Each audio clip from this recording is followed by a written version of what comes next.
مولاي صل وسلم دائما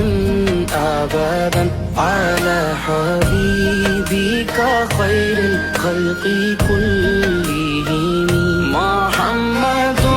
سيد الكونين والثقلين محمد سيد الكونين والثقلين والفريقين من قرب